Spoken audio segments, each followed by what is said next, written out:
Hello, everybody. Check, check, check, check, check, check, check, check, check, check, check, check. Okay, okay, we get it. We get it. You can hear me. Whoa. Jesus, this music's loud. What the fuck? Check, check. Wow, I can't hear. Oh. Wow. One sec. My voice meter just apparently figured its shit out. One sec. Let me get it. That's interesting. There, now you should be able to hear something. That was weird. I've been messing with my voice meters for the last while to get my music to come through, change some configurations, and then it just decided to, like, figure it out. Okay, so, let me check my audio. Check, check, check, check. Let me turn it down. Hello, hello.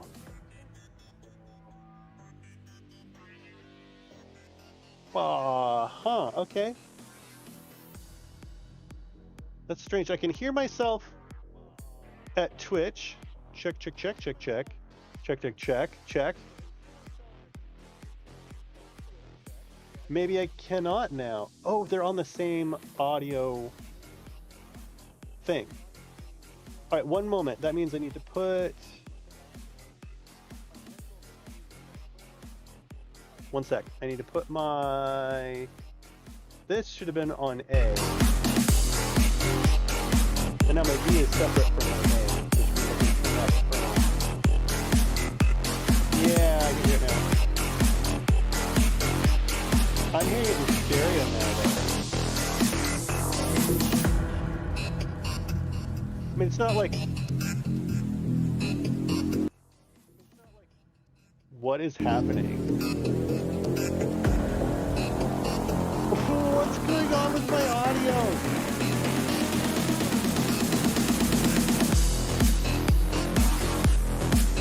Oh shit, my app2 sound output's like blasting.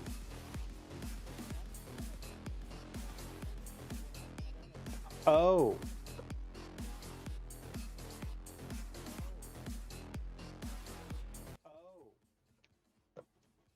That should be better. That should be better. Check, check, check. What is going on? Check, check, check. What the fuck? Check, check, check. What is going on? I'm sorry, my audio is like really freaking out. One sec. Okay, look. We can walk through this together. One sec. Okay, look. Okay, YouTube music. Audio cable A. Here. Unsa, unsa. You can even watch it unsa, unsa-ing. Now, App 1 music output in Streamlabs. Audio cable A. Okay, the unsa, unsa should have got louder now.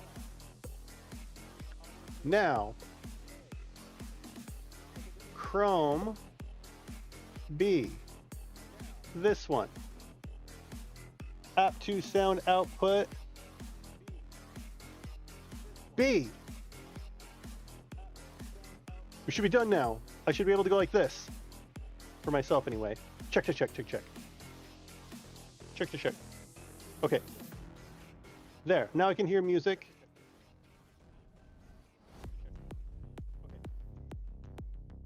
That music is so fucking loud to me. Damn, son.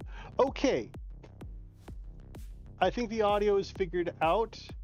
Is it still is it too loud? How does the music sound versus me? It should be kind of a background radiation. Really, honestly, the music there is just to like give me something to get my heart beating. The unts, the unts, the unts, the unts. Has slight music in the background. Okay, let me know. I mean, I'm happy to turn it up too. It's loud as fuck for me because yeah, it is to like keep me active. I'll turn it down a little bit though.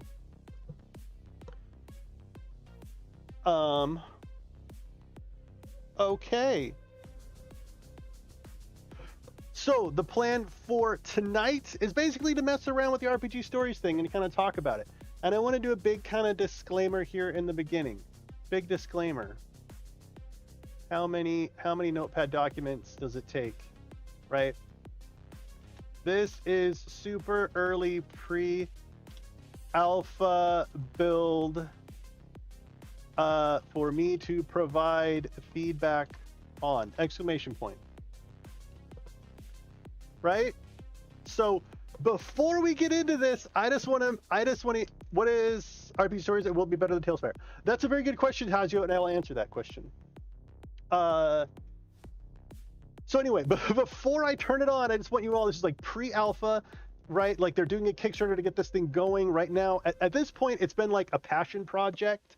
So you really shouldn't expect it to be any better than something that people could put together in their spare time, right? And really, they have just like one really mega super talented developer who's really like working on it. And there are two components. There are two components products.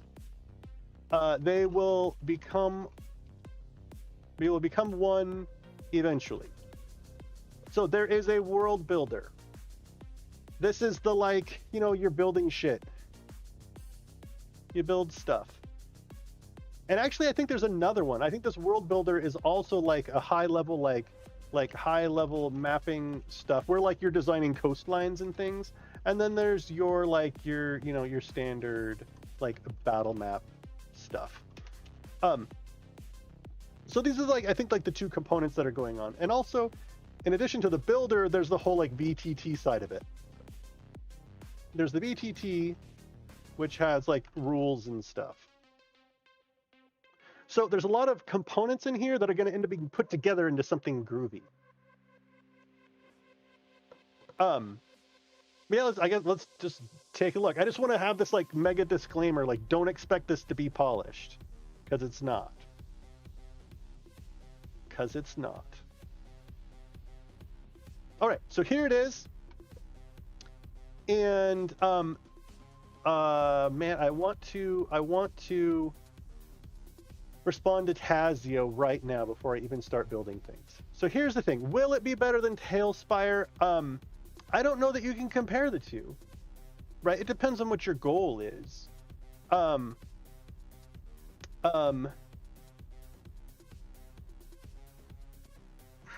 Like where do I start with, like, is one better than the other? There's just so much give and take. Here's what I think: Tailspire, RPG Stories. Tailspire has a better name. I mean, and by the way, I am promoting RPG Stories. I'm like full in on helping them shape the product to be like really what it is that we need. They're going to have a marketplace and some other stuff, but straight off, Tailspire just has a better name.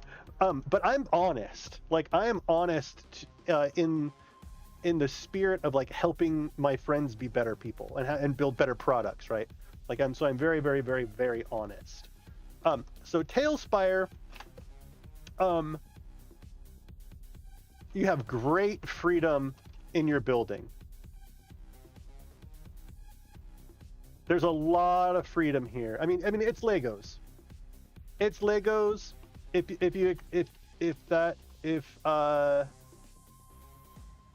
As long as you don't want it, as long as you don't want it to be more than Legos, you'll have a good time. Right? If like you're in a system building things with tiles and you don't like how tiles look, you're gonna have a bad time. And at least now we'll have options, right? RPG Stories, it's not like Legos, right? It's just something different. Tailspire has no marketplace, not a priority at all. This is, I mean, so therefore you're by not having a marketplace, like funding is questionable. No professionals in their right mind, right, are going to invest in Tailspire maps. This is a good thing. This is a good thing if you want your community to solely be like passion builders and all that stuff, and you get everything for free. Right, this is great, but you're not going to attack. You are not going to attract. You're not going to get maps built by WotC stuff. You're not like. I mean, I have tried to make it work with Patreon, really difficult, and overall, the general culture is one. If you can't do, hang on, one. If you are trying to design or build something in Tailspire and it doesn't have the assets, features you need, I'm tempted to write fuck off, but like too bad. Like too bad. Like don't do that. Their responses are things like, you don't need to use blue beds to make a river. So I guess we should just not build rivers. You know, so there's a sense in Tailspire that if you're a builder and you want to do something and you ask for a feature, that you're like some ungrateful piece of garbage. That's how I feel about it. And that's how I feel that a lot of other builders, that's the response that they get, is like, how dare you not be happy with Tailspire as it is. So, okay, so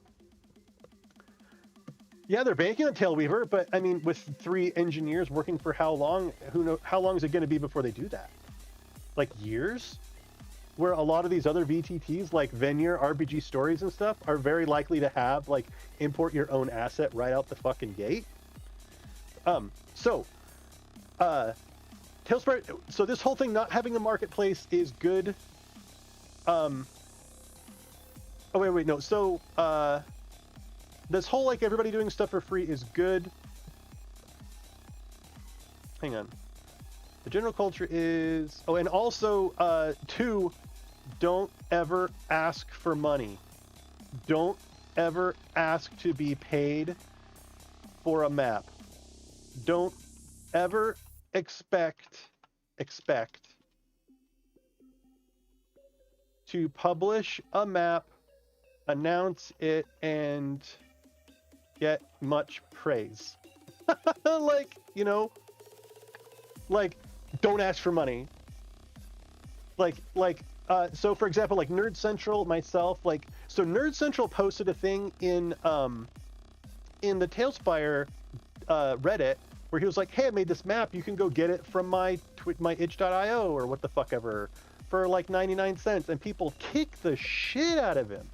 And it's just like, you know, if he spent 100 hours on it and he's like, hey, you can have it for 99 cents. How? Anyway, so the general response is you should be sacrificing your time for the greater good of the community. And that's just, I mean, and that is kind of what the culture is. So that's what I have to say about the marketplace. But what's not going to happen is, okay, so like, here's what's happened with Roll20. When you go to Drive-Thru RPG or you go to someone's Patreon and they're publishing adventures, a Roll20 add-on or a Foundry plugin or whatever, like a Foundry pack, is like the mainstay. It is the expectation. It is the minimum standard to feel like a professional adventure publisher, is you need to satisfy those 2 VTTs and have stuff in their marketplace, right? Because it's super convenient for someone to be playing in Roll20 and click a button and import your thing for $4.99 or what the hell ever and save you a shit ton of time. What you don't see people doing is making Tailspire, except me. I tried. And I'm really proud of the work that we did in Tailspire, but it is nearly impossible to monetize. Nearly impossible to monetize Tailspire maps. And that is going to make a lot of, I don't know, it is what it is, right? That's the culture. Anyway, so geez, I could write a book about this. I really could. RPG stories, not like Legos. They'll have a marketplace, which is cool, and they have some like automated building stuff. Which actually, this is now a new standard, I would say, for VTTs. Actually, maybe I should new standards. New standards I would expect in a VTT, right? We have this procedural room generation, either in a dungeon or a environment or buildings. Like I would expect this now. If I were to see a VTT that didn't have this on their kind of roadmap, I'd be a little, not like worried, but they'd need to have something else to offer. And so, I mean, this is like Dungeon Alchemist and all these other guys. So I don't know that Hollow's on. Usually as soon as Hollow jumps in, he does a noise. He does the fox noise. So RPG stories, it's not like Legos, it's not like just automated building stuff. They're gonna actually have like integrated systems. So 5e, they want to do 5e right off the bat, and I would, if we hit the stretch goal for 5e, I think they're gonna want to hire me to do it, like to be the product owner for that feature set, which would be rad, which would be super rad, and I hope they hit that goal. What goal is that anyway? Because they were asking me about that, if I've like done game design and stuff. Yeah, quest writing. Where is it? Pure Forge, blah, blah, blah, blah. Where's their stretch goals?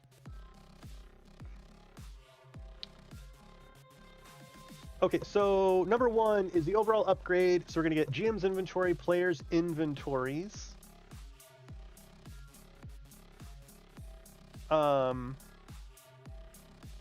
Customizable asset. Dude, this is cool, where you can like play stuff and turn it and make them larger. I think that's in the system that I have too. So 145,000, we're gonna get rule sets, and the first rule set is gonna be it's gonna be 5e for sure. Yeah, I can show you the asset thing, Black Wolf Magic. I can show it to you. It's in the current version. So what I want to, here's what I'm going to talk to them about. Here is where I think they should position themselves. So if you look at a system like Menure, if you look at a system like Tailspire, it's pretty complex in the stuff that you can do, right? I mean, Menure with like the terrain design and all these other things, and Tailspire also with the verticality and stuff like that. And as I'm like, having shower thoughts about how RPG stories can be successful, I honestly think I don't want to type this. How do I even want to say this? So there's this thing all about like branding and positioning yourself and like target market and stuff. And how do I think RPG stories can be successful in a world where Menure is fully complete, right? And if you haven't seen Menure, it's super sexy, but it's like Unreal 5 and a bunch of other stuff. So here's what I would say. I think they can be successful if they are branded as a 3D, I don't want to type it, Roll20. Now do you understand why I didn't want to type that? I talk a lot of shit about Roll20, but Roll20 has a bunch of stuff going for it. Easy enough builder, flexible, runs on a lot of systems, like in the browser.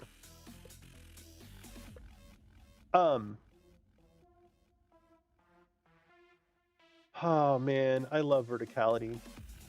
I think that verticality can come later. Verticality can come later. For now, literally, try being 3D Roll20. So what does that mean? That means, okay, so here's the thing. Okay, so here you go. Here is the thing. So there's a couple of features over here. My resolution might be too fucking gigantic for you to see. I can't tell. Oh, there's some features on the right-hand side. Let me... Oh, God. Can I, like, move this down so you can kind of see some features on the side over here? I don't know why I even have this stuff on here. I don't know that...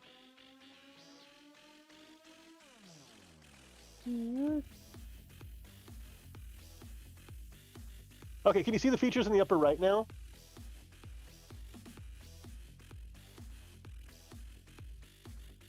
Your chat's going to be floating over my head now. There we go. Something like that.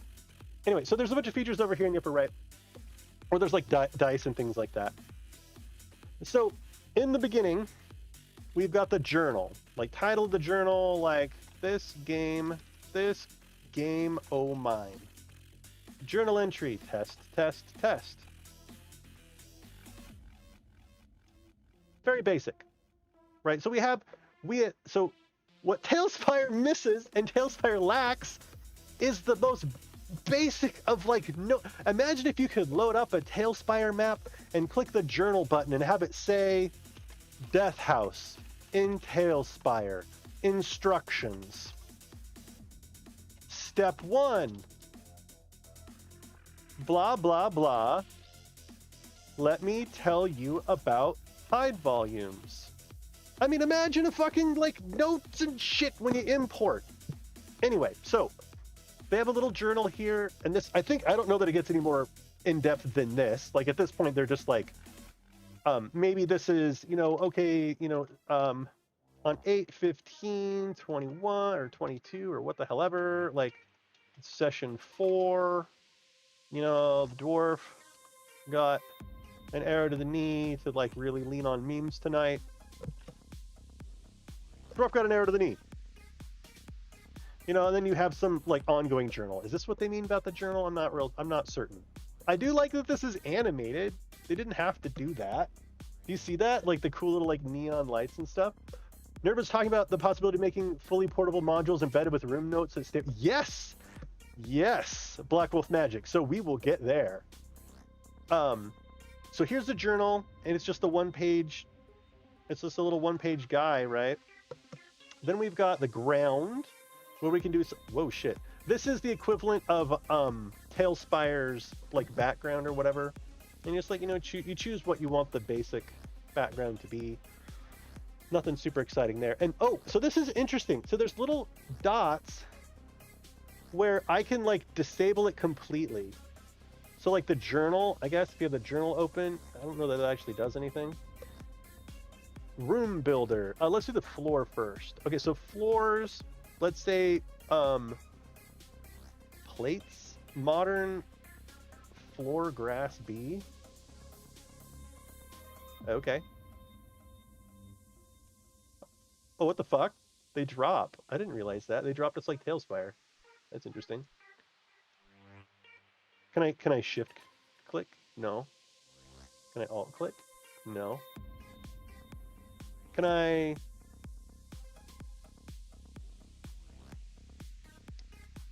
I'm sorry, I don't know the control. There's no readme for the controls, So I can set them like this, but I don't know if I can hold other buttons to have it do other things. I know shift is delete. Shift is delete. That's funny because I think I can do when you do a room builder, I think in the future it will let you decide what kind of walls you want to use and what kind of floor you want to use. Like it'll let you select or something. In the future releases will auto-generate indoor-outdoor environments. Ooh, that's cool. So for now, it doesn't look like I can when I lay tiles. Let me, hang on. I forgot to do this before. I want to log in. productboard.com/login.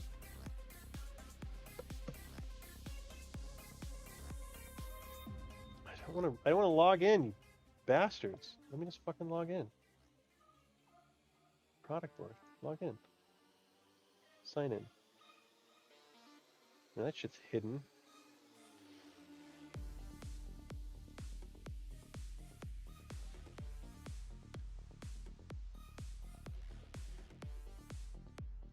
Try that again. Really?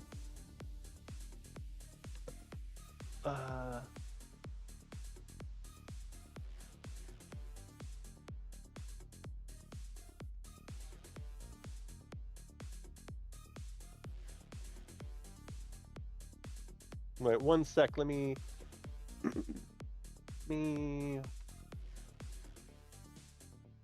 Nope. Yep.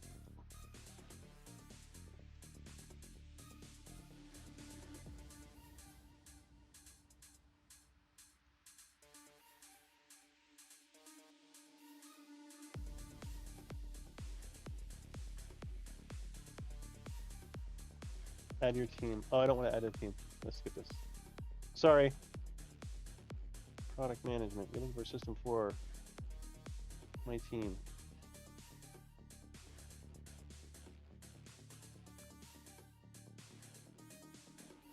Skip setup. Okay. This is product board. Say hello, everybody, to product board. You probably can't see it.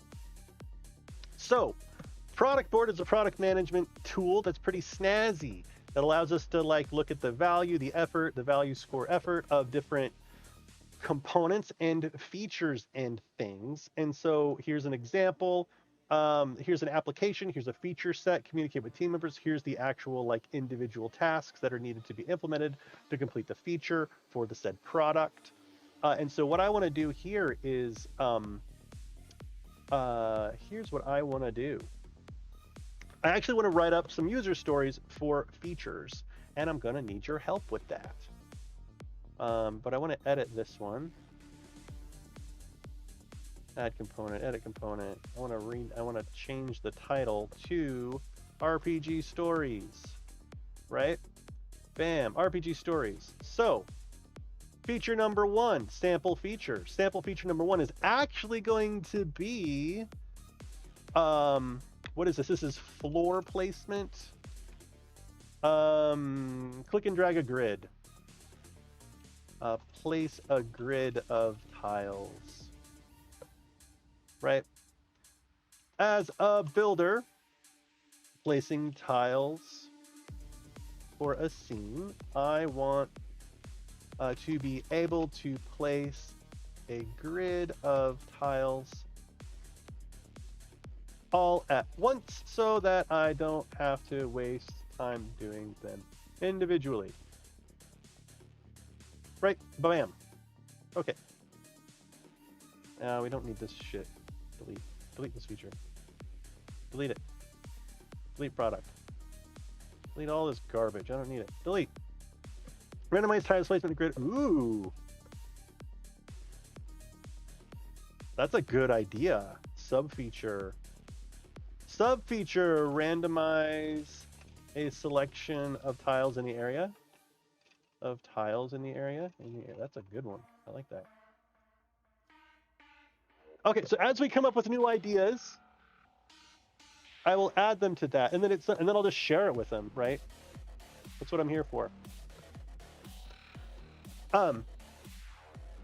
Yeah, I think it'd be cool if when you did it, you could select 2 or 3 tiles and have it randomize them. Okay, so that was, and I've already submitted a bunch of feature requests to him that I'll walk through with you. Okay, so this is floor placement, and it works exactly like you think it would. You place tiles like this. You can do these ones and these ones and these ones. They look pretty good. How close can I zoom in? They're textured. Oh, dude, moving with WASD is so slow. Oh yeah, I think I changed that. We'll rename this one to floor. How about that? Floor, and then this one is going to be floor. Place a grid of tiles. So I'm going to have another component that is going to be camera. And within camera, we're going to have camera configure speed. Configure WASD speed. Because right now it's trash. I don't like it. What the hell up? Get out of here. No, stop. What else? What's the default grid size? Like what is the size of one of these grids to a token? Let's find an object. Let's place an object out here. And I'm curious, is it character? Okay, so when I place this guy, okay, so these squares are a 10 by 10. I mean, for whatever that means, right? Like the grid size versus the size of this guy. Actually, it kind of doesn't matter because I can grab this dude. I can grab that guy. Where'd he go? Here. I can grab him and I can just like make him bigger. I think. Okay. I felt like I did that before. Yeah. So I mean, I guess the floor size doesn't fucking matter when you can just like make everybody as big as you want. You know? Maybe minimap option that we can have quick click on the side of that. Oh, ooh, a minimap would be good. I like a minimap option. This camera, add component. This is going to be like building UI. And then we'll add, building UI, add a feature, minimap for quick navigation. Bop, bop, bop. And so I was just curious what the default like kind of grid size was as I'm placing things down. Okay, so we did floor. Are we ready? Are you ready to look at walls now?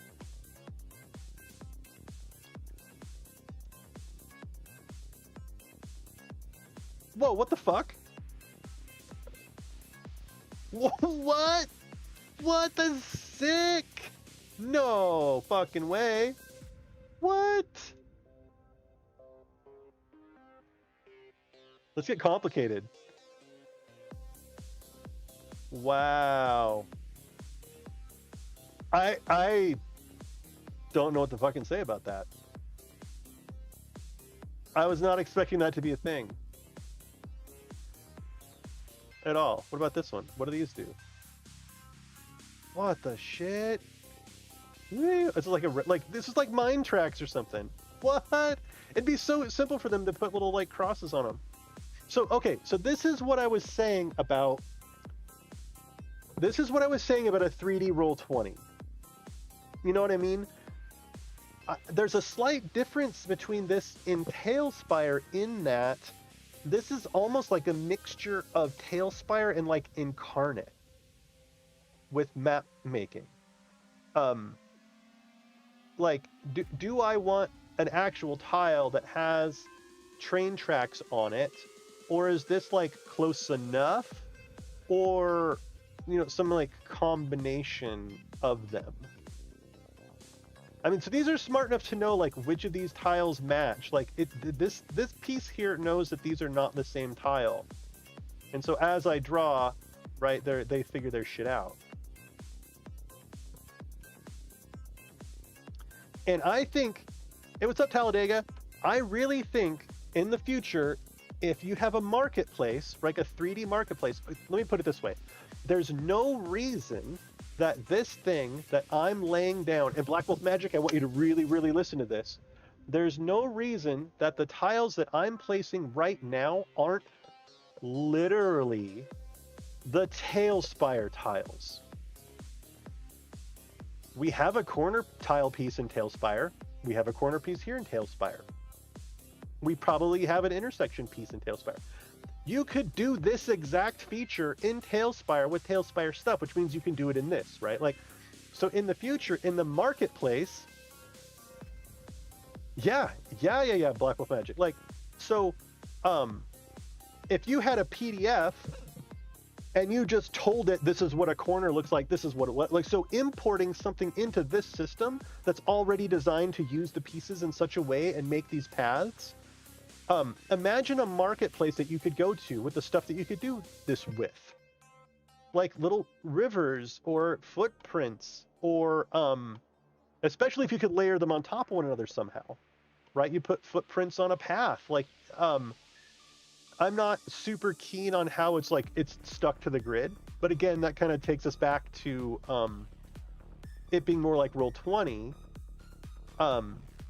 where you kind of live in this grid system for a lot of the stuff that you're doing. I was making a custom texture pack for Minecraft. It'd be nice to be able to do that here. Yeah, exactly, Black Wolf Magic. Wow. Okay, I'm glad that I tried that out, because I would not have fucking thought that was a thing. That's cool as hell. Just think of the time it could save you if you're like, yeah, I'm gonna draw train tracks now. Yoink. Oh man, look at this. Oh dude, what? And this actually has like a little bit of height to it. I don't know if that's a bug. It might actually be a bug that it's not supposed to be that high.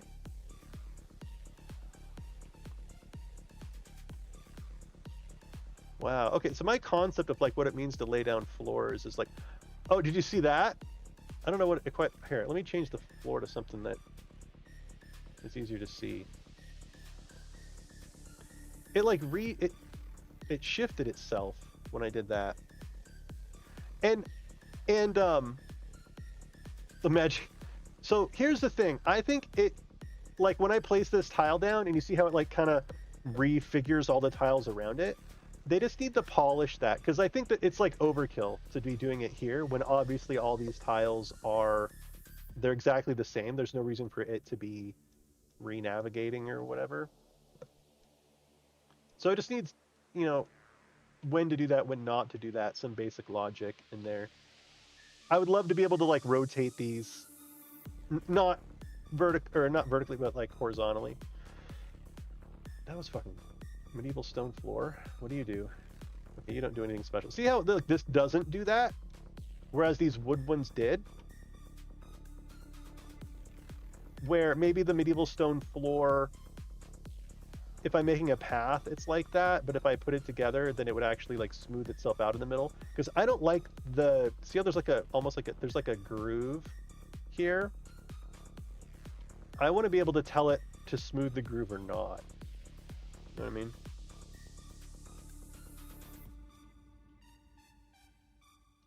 What is this? What the fuck?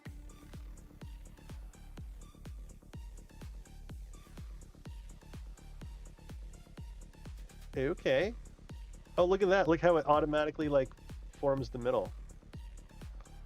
And so this is where, as a like a Tailspire builder who is incredibly specific and detailed about where I want to place everything, not being able to rotate these tiles would bother me. But does it really add a lot of value?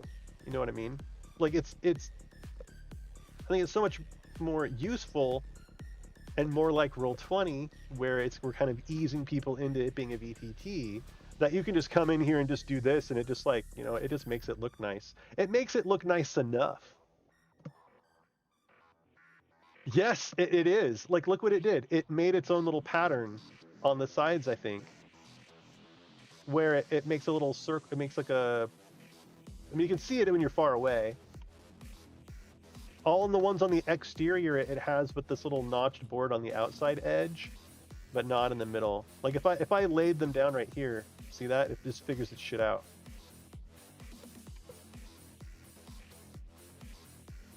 If there was clippings, we could get rid of the cubish look. So this is, I haven't got into objects yet. This is basically the equivalent of tiles so far. So that's some flooring. Let's get into walls now. So I don't quite know how I feel about this. Also, wow, I forgot the fucking, man, what is wrong with me? What is fucking wrong with me? Thank you all for not backing them yet without using my referral link, please. Please use my referral link.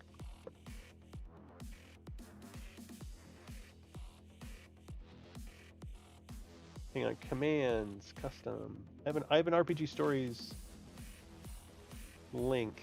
Here we go.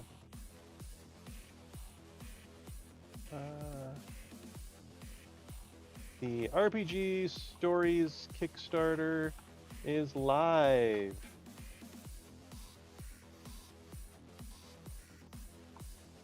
Go pledge now.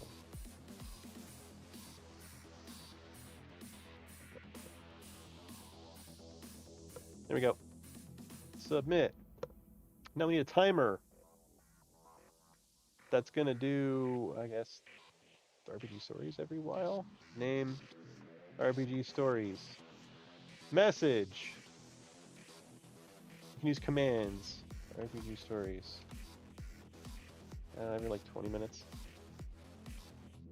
Submit. RPG Stories. There, okay. Anyway, so let's talk about walls. Walls in Tailspire are like full tiles, and we run into so much trouble because of it. I mean, they have depth, which is interesting if we want to clip things, but they're good and bad. There's a lot of freedom there, but it's almost too much freedom. So in RPG Stories, right now, presently, walls happen on grid lines. They don't happen in the middle. You can't rotate them yet, which I think I have a feature request that I submitted to them where it was like, basically for every wall, I want an object. Like I want to be able to just like do walls however I want to do walls. I want the freedom. If I want to drop 100 hours into making the super ultra perfect walls, I want to be able to do that. There are no curves yet, but I mean it'd be if that guy can make this bullshit automatically happen with those fucking paths over there, I don't think he's gonna have any trouble making rounded rooms. And I told him specifically being able to make circles. Like we want round rooms. We want the user story that I submitted to them, and I wrote a lot, was like I want to build a tower, like a round tower. So we have a wall, and so say I put a wall here, it's gonna like automatically extend it. It's gonna just like figure it out. But if I want to have a hallway here, it's not very happy about me having a hallway there. The wall stuff didn't feel as good to me as either making the rooms or the thing, because like right when I get to like say I want this to be like right here, I gotta it tries really hard to help me out and it gets confused. See this? So I can't even make like a 10-foot hallway here because it wants to connect it all. It's trying to help me out. So a lot of that is really squirrely. I can do it with the 2x2. But yeah, I can't actually make, and I would actually log that as a bug myself. Let's have a radius setting so we can set towers to be a size. Yeah. The walls need to be dumber. Well, so here's the thing about RPG Stories so far. And again, this is pre-alpha stuff. There's no verticality RPG Stories.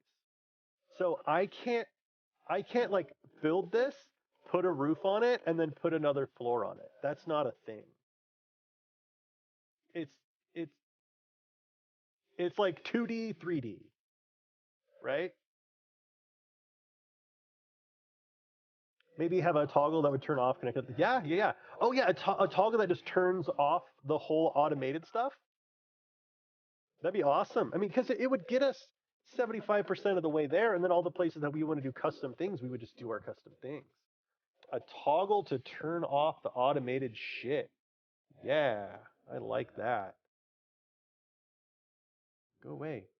So let's do walls.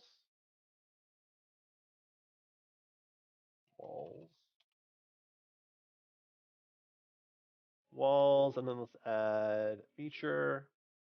Turn off auto wall thing stuff. Turn off auto wall connectivity. I don't know what to call that. Manual mode. Yeah. Yeah.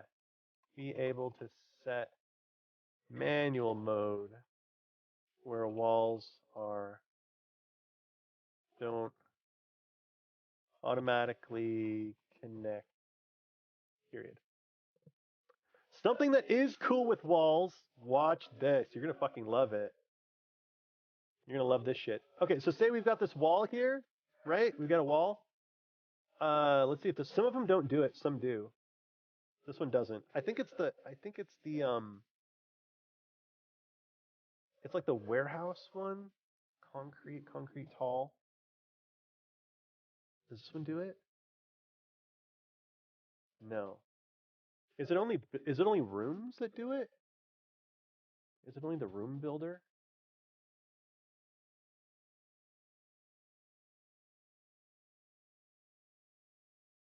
Shift. The fuck? How do I? I think it's this wall though. It's like this big concrete wall. Hang on. What if I do that and then I switch to walls? No, where is it? Oh, I gotta find it now. There's a thing that like automatically makes doors and shit. Like you click and it just like makes a door. Fuck. Okay, where's the I think it's concrete wall, maybe. Concrete. I just have to find it again.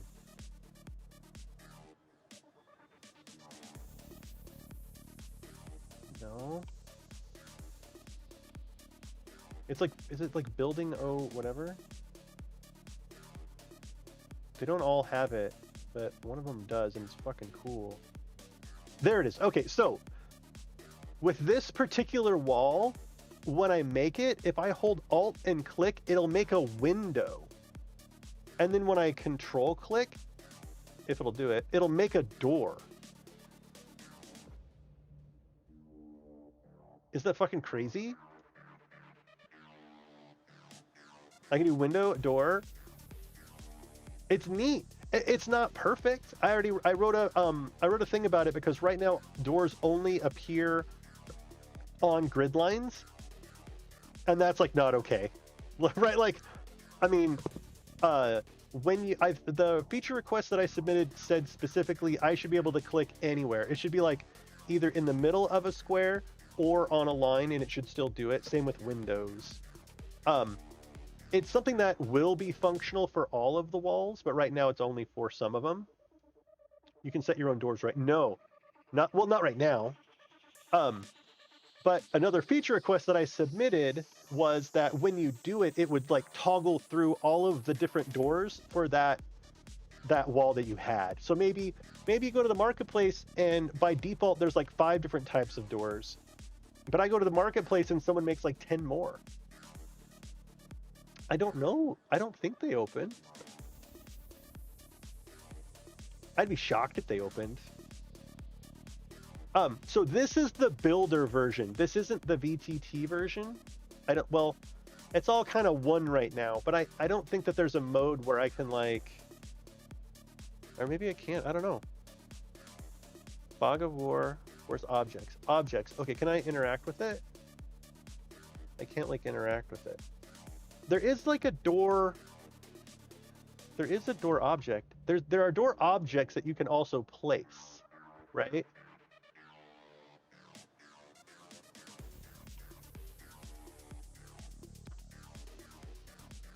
And you can like, make them bigger and do all this stuff. I want to rotate it, you fucker. Whoop. So you could probably, like, I think I have to switch, hang on, switch the wall tool, delete that. Switch to my object tool, and then... And I doubt that makes this anything interactive right now. I doubt it.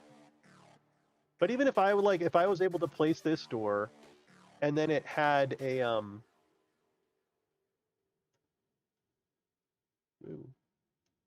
come on, fucking hell, I'm not good at this. I want to make it bigger. Which one makes it bigger? The white one? Ah, the white one.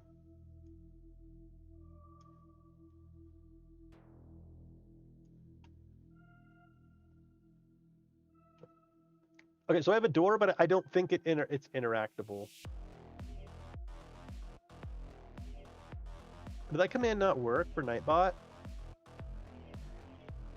Did I spell it wrong?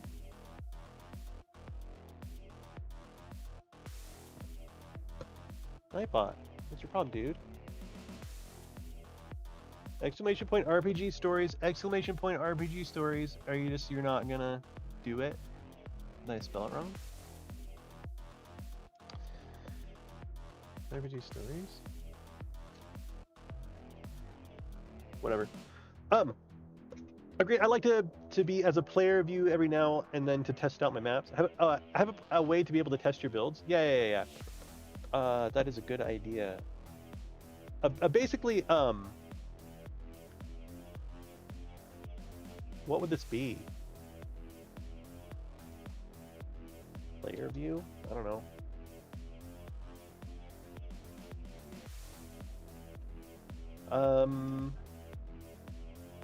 A way for GMs to see the player view of their build.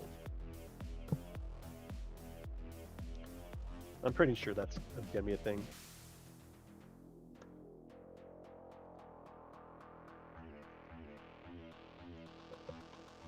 But yeah, so I can't like interact with stuff quite yet. I know they do have items that are animated. I mean, there's a lot of fucking props in here. There's like a lot of props. Jesus Christ. This is all their fantasy. And then if you go to modern, oh, sci-fi. So here's all the sci-fi stuff. Antennas and debris. Princess. Oh, I should have asked Princess Popcorn for their file so that I could upload it. Which has, I think he has like a spaceport looking. He's actually, I'll message him right now. Maybe. He's probably asleep. I can try though.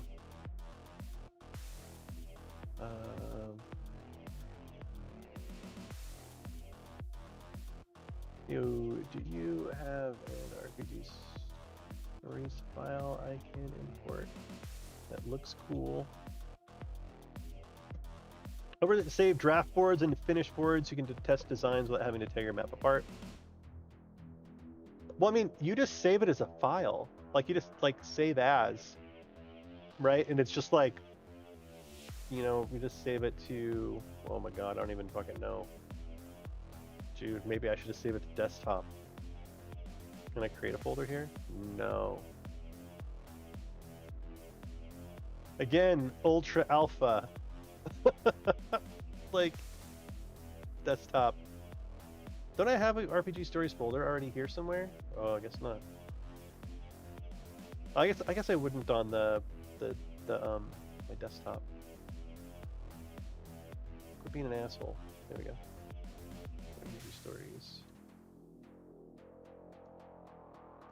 But I think they were saying when you open them, it'll open them in new tabs. So like file, save as, and then we do like I don't know, map1, map1.json, save, hit load game.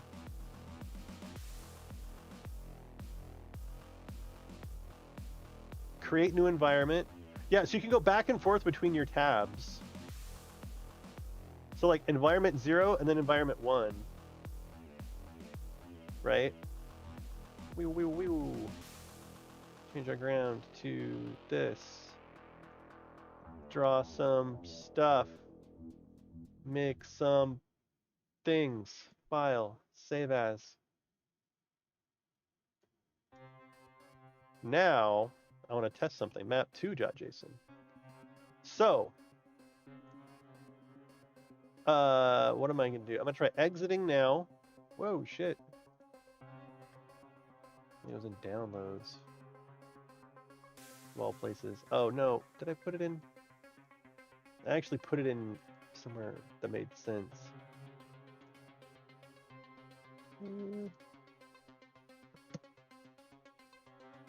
So why I did that is because I don't actually know how to... Oh shit, you're just gonna open it? Fuck you. Damn it. I want to close it. New game. Ah, okay, so a new game cleans them all out, right? But now when you load a game, it's all of the tab... Well, no, it's just the one tab? Is that true? Ah.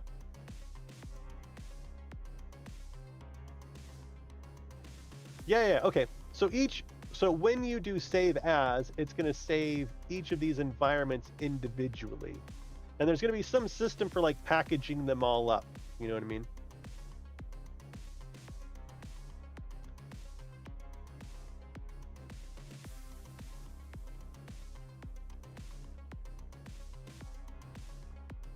Okay, so what did we look at? We looked at the ground, room builder, the floor, walls, fencing.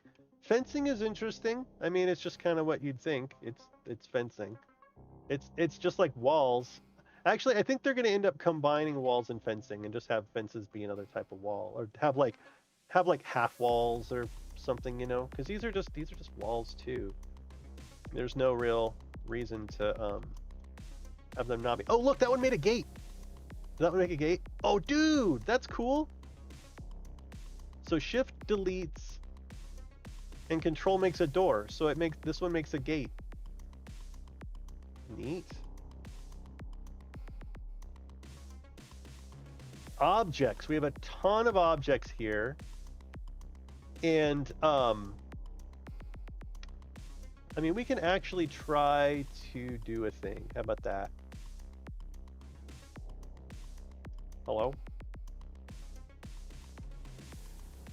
I have learned that you can, if you turn on the room builder mode and hold shift, it'll actually delete everything. So that's like that's my, oh, will it not do that? Oh, it did it for that stuff, but not for the fencing. Interesting. So that is my quick way to delete things, is to select the room builder, hold shift, and do the like delete room command. But apparently it doesn't work with fencing. But it does work with walls, which is weird.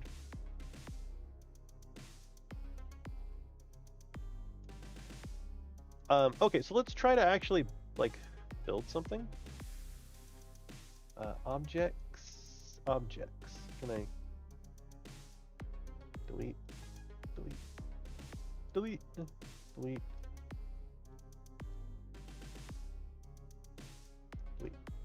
What do I want to build? So I did get an adventure from Troll Lord Games, and I thought maybe we could try to build that. It's a dungeon though, and considering the little bit of jank that there is in the automatic room builder stuff, I'm not super inclined to try to do that. I did see Princess Popcorn make a pretty snazzy like island fort kind of thing. He built like a little temple, and he did clip a little bit of stuff in order to make it. So there are these like crypt entrances that look kind of neat. We like rotate it around. Say we have a crypt entrance that's on the side of a mountain. I think they have like big rocks.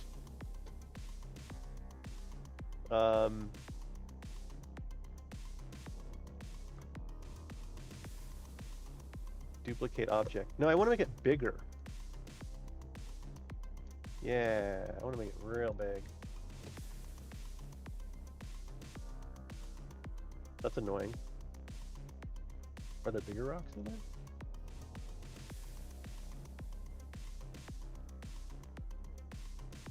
What else we got here?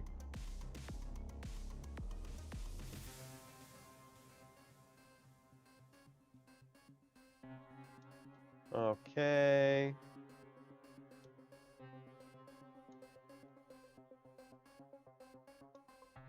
No, this is looking a little too phallic. So we will do something different.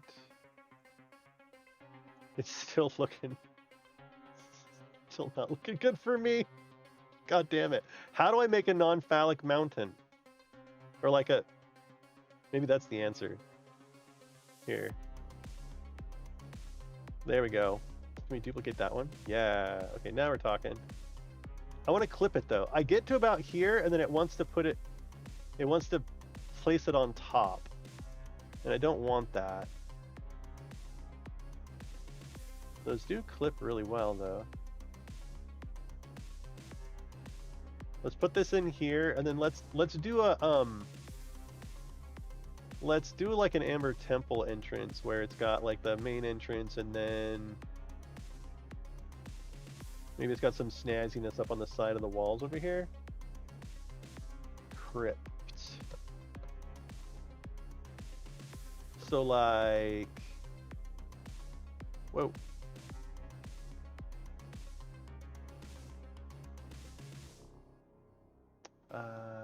What if I rotate it? Or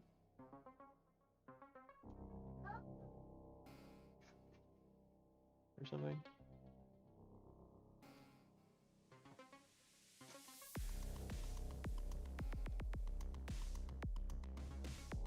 I need a clipping button for sure.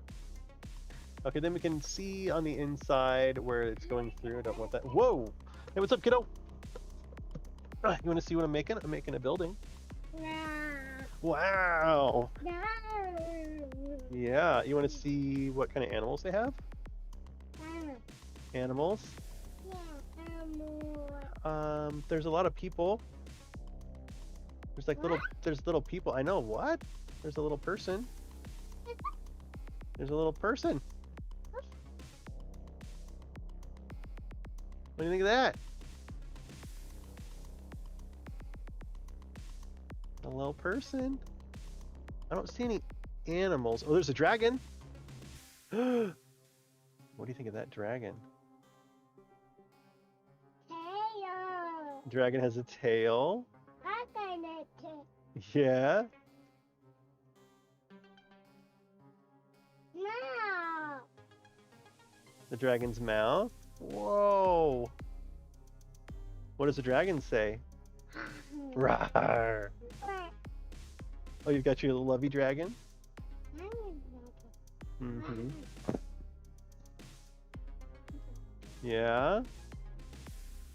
What do we have any, like, we don't have any animals. It's just all, oh, here's a robot. Oh, here's a crab.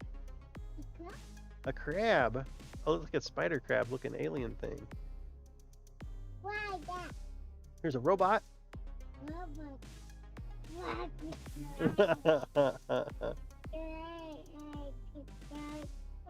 Uh-huh. Oh, here's a robot crab. Robot crab. What do you think of that? Wow, wow, wow. What is this?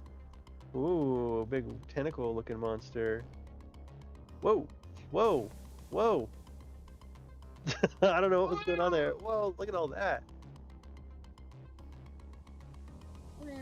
Yeah. Dragon. Is a dragon your favorite? Mm-hmm. Yeah. Oh, do they have walk animations yet? They say that they have walk animations, but I don't think I've been able to get them to work. Or I don't know if this is like the build mode, and actually I'm not in... Oh wait, is there different... Reset camera, grid toggle, toggle selection tool, brush mode. Okay. Good night, kiddo. Love you. Say bye-bye. Bye-bye. Bye-bye, dragon. Bye-bye, crab. Robot. There you go.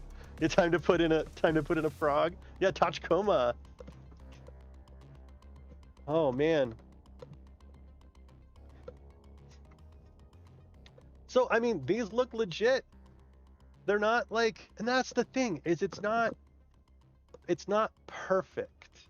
None of this is perfect. Laying walls is not perfect. The, by perfect I mean like that level of like ultra quality that, like Menier and stuff appears to have. But I think if they shoot for usability, if they shoot for, basically being Roll20, like I was saying before, there's no verticality. Like I can't make a room and then make above or whatever. So it would be just like Roll20. And actually what I ended up doing in Tailspire is for a multi-floor building, it would be like, and room builder, concrete. Why do I only have, because now, dude, look at that. Sci-fi? Okay. It would be like floor 1, floor 2, floor 3, or whatever. And actually, I want to try the fog. Where's the Fog of War tool? Environment lighting. Fog of War. Left click to add, shift left click to remove, press B to toggle. Toggle. There's a typo there. Need to get to bed. Hey, no worries, Black Wolf Magic. I'm only going to be on for another few minutes, I think. You saw there wasn't any roofs. And that's them not having roofs. I don't know. There's a part of me that wants to build a full building, just like in Tailspire, where it's a complete thing and it's like a piece of art. But in reality, you can't play in it.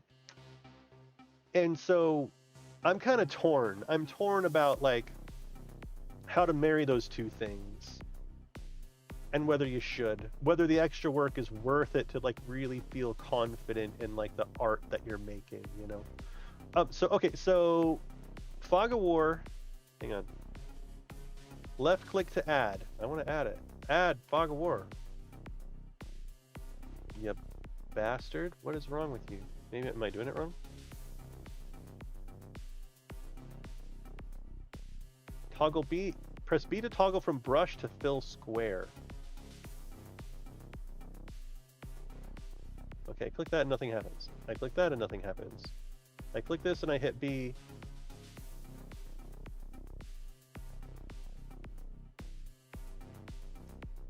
Okay, I'm not seeing anything with Fog of War. If Fog of War is supposed to be doing something right now, I'm not seeing it. Ooh. Here's time of day. Whoa, whoa. Oh, dude, black and white. Oh, dude, you could do black and white scenes and have it be like a flashback. In the morning. I fucking hate fog, by the way.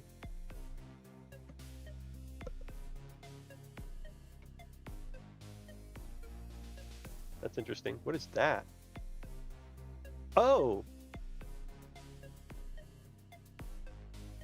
Oh, wait, what? That's... Okay, so now I can manually control, like, where the sun is over here.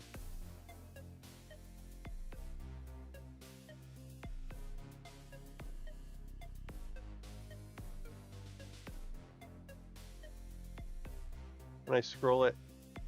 Oh, man. So this is, like... This is very cool. I like that. I mean, it's early stages, you know? Hey, what's up? Slurp it up. You might need stuff in the room to make it not show. Oh, yeah, maybe? Sure. Yeah, maybe I need something in the room. I don't think so. I think it's supposed to just, like, fill the shit with fog.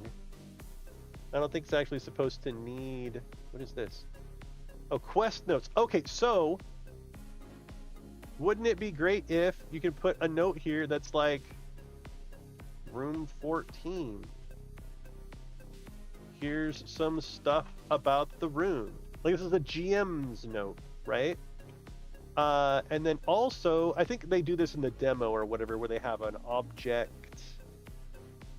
They have an object that is sci-fi that's like a computer. We have a computer somewhere? A car. Okay. So we're gonna take this car. Okay, so this is basic placement mode, but I can turn on advanced placement mode somehow. Right clicking it, double clicking it. Grid toggle, reset camera. There's a way to go to like advanced object shit. How did I get to it? How did I get to it? Unless this is what it means. Like this here. This is going back and forth. I wanna go up and down with it. I wanna put this thing at an angle. How do I do that?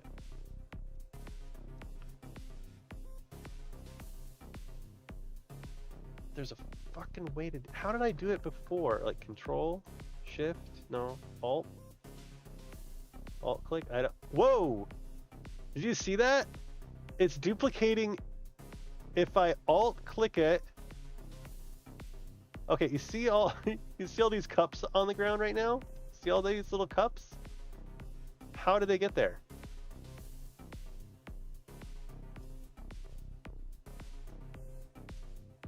When I alt click this car, it is generating cups.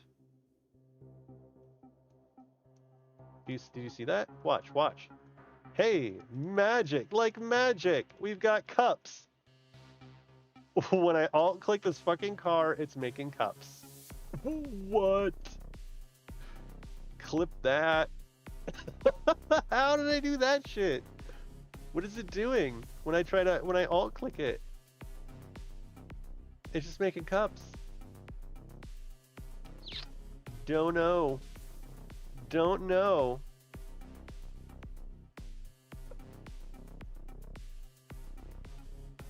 Don't know, man. Okay, so I'm trying to. There is an advanced placement. Oh man, how do I turn it on?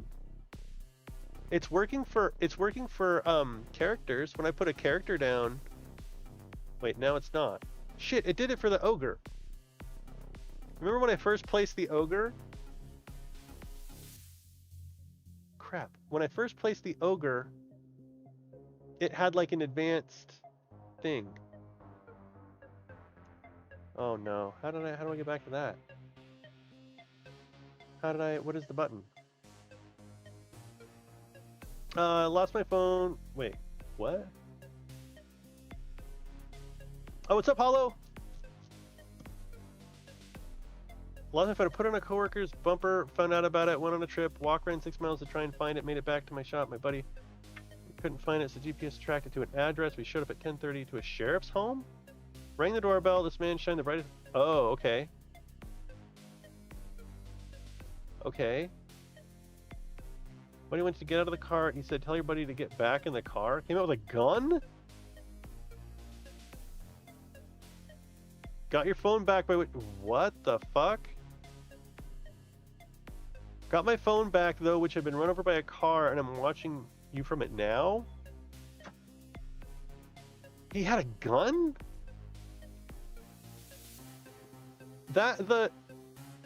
Dude, that's nuts. Be fucking careful. Wonder how they handle assets. May have to write a mod for both applications to share assets. Sure. Yes, it's in Unity. Absolutely, Hollow.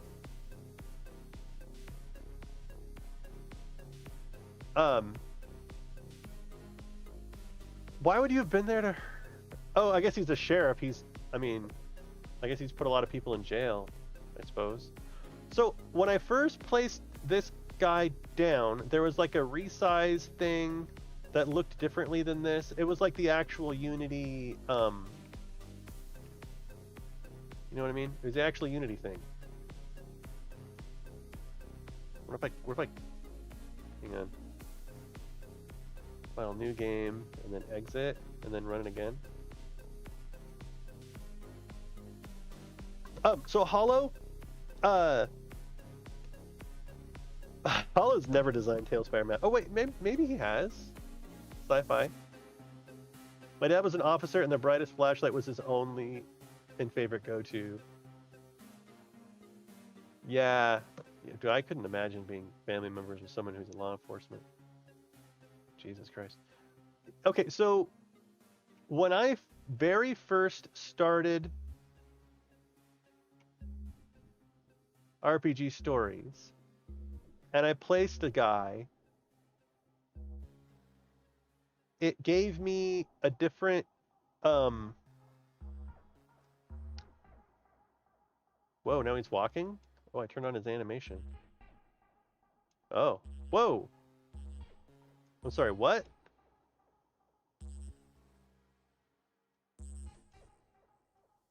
Excuse me, Ogre? How did I trigger your animations? I would like to know. And why are you lagging? Okay, so here's what I did. I turned off characters, which makes them all disappear. Shift to rotate, X to duplicate, plus V to toggle between. Okay, it's V to advanced and simple. Okay, so I turn characters off. I turn characters back on. I clicked on him, and he swung. But maybe that was just his animation, right? Maybe I didn't actually do anything. And he just swings. I don't think I did that. I think he did it on his own. But V goes to advanced mode, it says. Yeah, okay. Excuse me. V is going to make him do... Whoa! Become microscopic.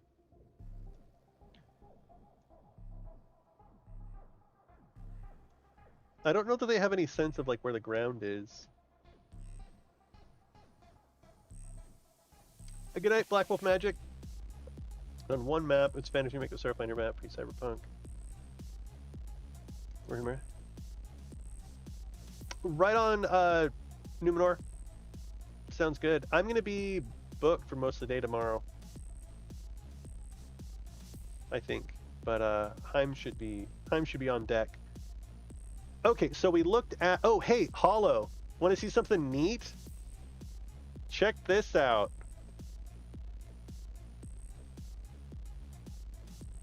Oh, look at this. I can just like make roads.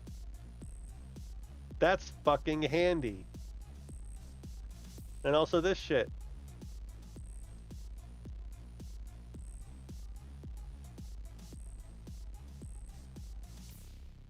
That's nice.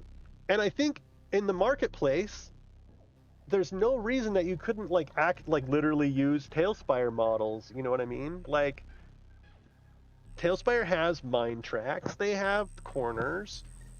This thing has the logic to know when to place them. I mean, it's like default tile stuff in Unity. It's like out of the box. It's off the shelf now. Numenor, this is RPG Stories. It's like super pre-alpha stuff though. Very pre-alpha. And then also Hollow, something else that I think that you would care about is if I place a wall, I think Concrete had it. Concrete wall. It's a tile set logic. Could they use... Cool that they're using it, but it's pretty simple to implement as Unity systems.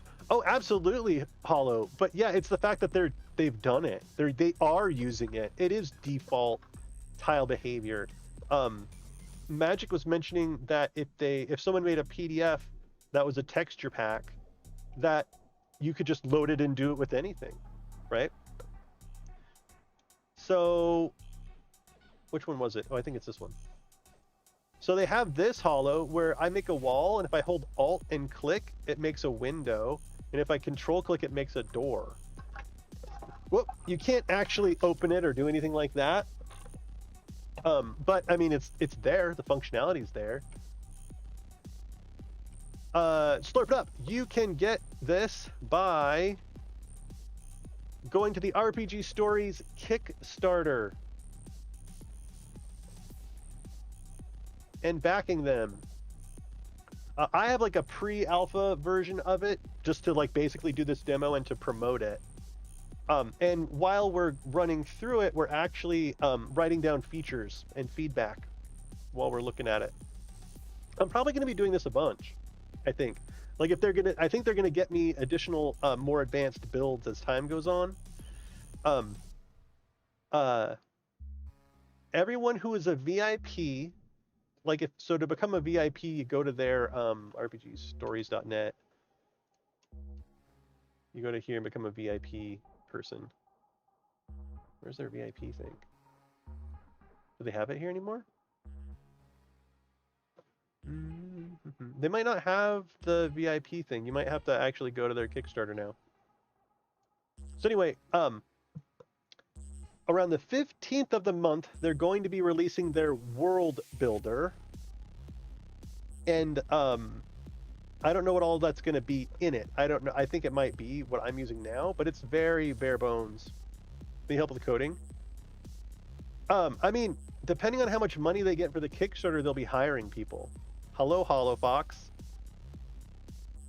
You should fucking apply. Like, I mean, realistically, Hollow, you should. Or even, like, work part-time for them. And it wouldn't be like you making mods. It would be like you making actual fucking features. At least say how they implement their stuff as ECS or Go because yeah, and so the thing is, Hollow, they're early enough. They are early enough in it now that they could completely overhaul the engine to use best practices, right? They're not. They haven't been working on this for like 10 years, and it's like impossible to change anything. Did you jump ship and board them? Hollow, I really like if you want to apply or like talk to them, let me know. Like I've been working with you on plugins for Tailspire for fucking free forever. And the thing is, it could either be you just work for them and they pay you to program it, or it would be we work together to figure out how plugins are going to function in the marketplace, right? I mean, they are early enough on in their development that, I mean, they're still talking about infrastructure and stuff, and I don't even know that they have. I think they have like a dev or two. They have one guy who's like some prodigy, like engineer dude. Internally, have a buddy coding for Blizzard. Nice. Cool, Hollow. I think I'm probably actually going to wrap it up here in just a little bit. I kind of a long day. Trying to think if there's any other features that we need to go through. I don't think so. So there's quest notes. Left click to place a note in the scene. And I'm curious what they're going to do in the future, because they have mentioned that players will be able to make notes. And it's like, okay, is a player note saved in the scene? Is a player note, if like a player makes a note and I export it, is it a part of the scene? Like, how does that work? How does the GM control what those are? What happens if a player makes a bunch of notes and then I delete the game? So you might be able to help them. I can also help them with design and a few other things. I mean, I can ask Numenor. We'll see. I mean, really, I think I'm going to be the focal point for a lot. I'm hoping to be the focal point for a lot of feedback. Like, I'm hoping to like stream this, talk to people about how they ran games in it, collect feedback, write user stories, and like do product owner-y shit. I mean, I like the promotion thing, but really it's, I mean, more than anything, I want to be able to listen to the community and collect notes and really help them to deliver what people want. What people actually want. I don't want another VTT where the engineers tell us what we want, or they tell us. I mean, there's some give and take there. Sometimes engineers will develop features that surprise you, that you didn't know that you wanted, and things like that. But for the most part, for the fundamentals, you can just fucking listen to your audience, and they will tell you. This whole like, I don't like the idea. I like the idea of all lights in a scene having a physical object. Bullshit, right? We can get away from that. You went to college for game design? Video game design? I thought you do concrete. I don't know. Send them your. So I cold sent them my resume. I was like, this thing's fucking amazing. Here's my resume. What can I do? Right? Like I sent my resume to their CEO person. Trying to think. Okay, is there anything else? Is there anything else that folks want me to cover? You want a custom game where the player and the dungeon masters run it. Wait, what? You want a custom game where the player and the dungeon masters run it? Basic. Wait, what? I mean, it's Tailspire. Yeah, we want water. Yes, we want water. There is no water right now. Oh, actually, here's what they've done with water, which is not ideal, but it's pretty fucking cool. I mean, like, here's water. If you zoom in on it, look at.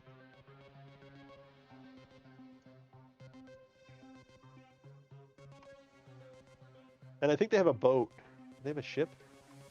Ship? Oh wait, it's an object. I think they have a boat. Ship? They have a ship. Yeah, check this out. Right? Fucking right. That's so fucking cool. Ah.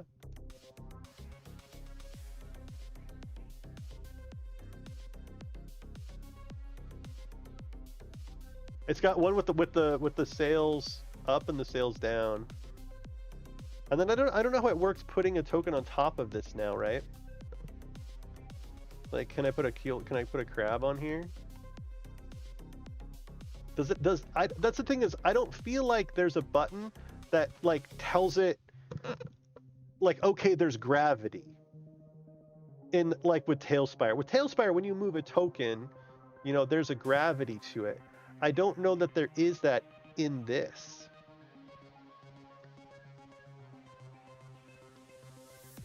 You know, I've got this like now I can't even select. Oh yeah, I can. Look at that.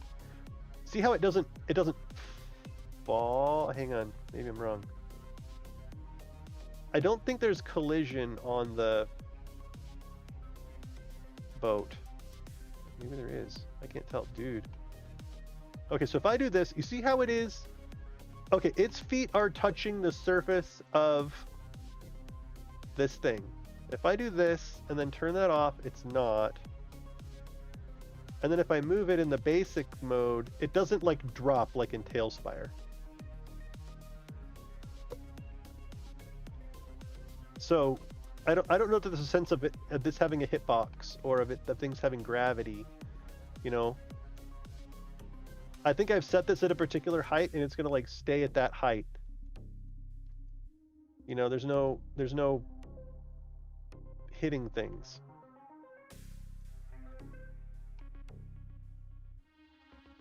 Do they have a blue tile? Demon Gun is like, hire me, I enjoy your program so far. Yes, I'm very transparent with them. Like I'm gonna be making stuff that's in their marketplace. I would love to do their official things. Like I want to help them be successful. The difference is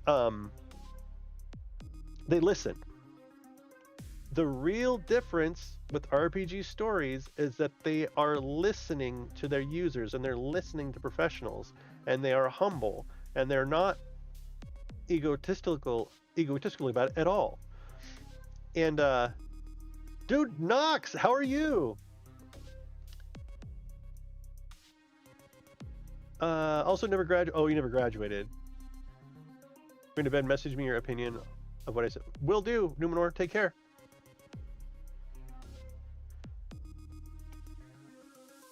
Maybe a soft click with the token is on top of a service. I mean, I don't know. I think if this just had an actual collision, and in Unity, it's just a matter of like, click this fucking thing and click a button that says has collision, right? Click this, click a button that says has collision. In the UI, give us a button that's like disable collision on this thing, or enable collision on that thing. Like, so in this same instance, say, you know, I wanted the spider to not, I'm trying to think how to put it. Say I wanted the spider flying. If I just had a button that was like turn off gravity for this token, then you don't need a big like fly feature or what the fuck ever. Just say that gravity doesn't affect it. All right, and now you can have a flying spider while they fight. Okay, you asshole. Thank you. That's all I needed to do apparently was trim one goddamn row of sewer sluice off. Fuck you. Fuck you, Tailspire. Are we dissing Tailspire No, I'm dissing Tailspire directly. I love Tailspire. I really do. I think it's gonna do really well. But it's the relationship of the developers with their community that I'm not happy with.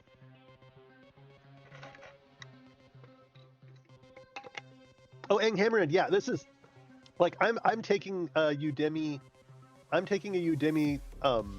Unity course, and it is as simple as click this object, turn on gravity, and then it would just fall, right?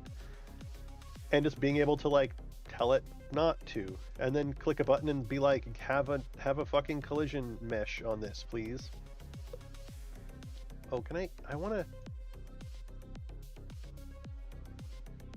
Ooh, I did get it at an angle. What if it's an upside down spider on the fucking ceiling? Oh. Yeah, boy. Oh, yeah, that's what I needed. That's what I fucking needed. Okay, it does have a... Oh, no, never mind. I thought that it... Oh, dude, that's fucking cool looking. Here we go.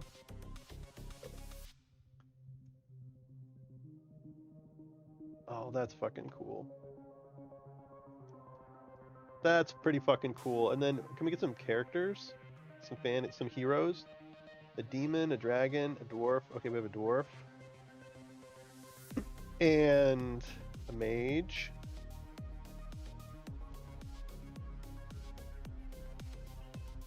He doesn't look like the most active dwarf ever.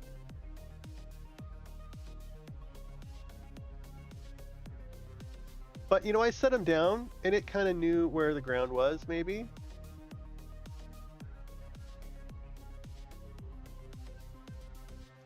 And, oh, there's like effects, too. Hang on. Pen tool. So you can say, I want to shoot... Whoa, shit. Oops. No, stop. Oh, I don't know that there's an undo. Stop. Stop all this. Stop that. I want to use the pen tool. There we go. Oh, the pen tool won't draw on top of things. It'll only draw on the grid. Oh, that's not okay. Hang on. This is going to be add component. N. We're going to say add feature. Draw on top of objects. Sea fly on a boat. Sea fly on what? Sea fly on boat? Dwarf is accepting it. Yeah, right? Look at this dwarf. He's just like, okay. I suppose. This can be happening. No big deal. Oh, we have a couple of spell effects too. What do we have? Drop a temporary visual effect. Ooh.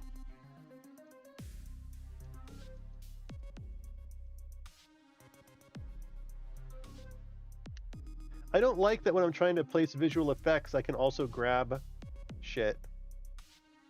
That's not great. What we got? We got a blue one. Purple. Oh, this is fantasy. We've also got Explosion EMP Blue. What if I want it big?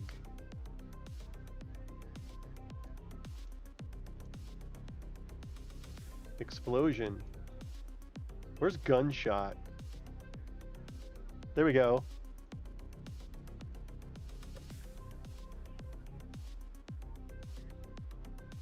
Get him! Get him!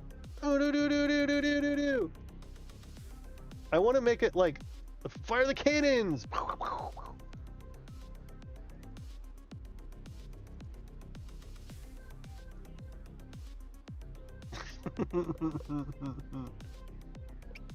Yeah, maybe a toggle lock stuff in place. Toggle lock object.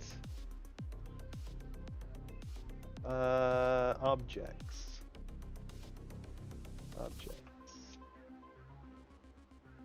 Add feature. Toggle to lock object. And then this one I'm actually going to put in specifically like our use case of like when using a VFX on something large like a boat, if you click and hold the boat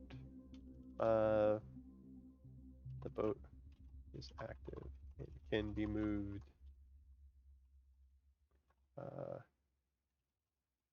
Block object. And it's usually what standard like long click to unlock. That's the norm in like Miro and some other software. Hey, what's up, Jane Signal? We are playing around with RPG stories, seeing what it will do and what it won't do, and coming up with ideas for what it should do. Well, here's some dice. I don't remember if it capped out on dice. I like that it has the result down here.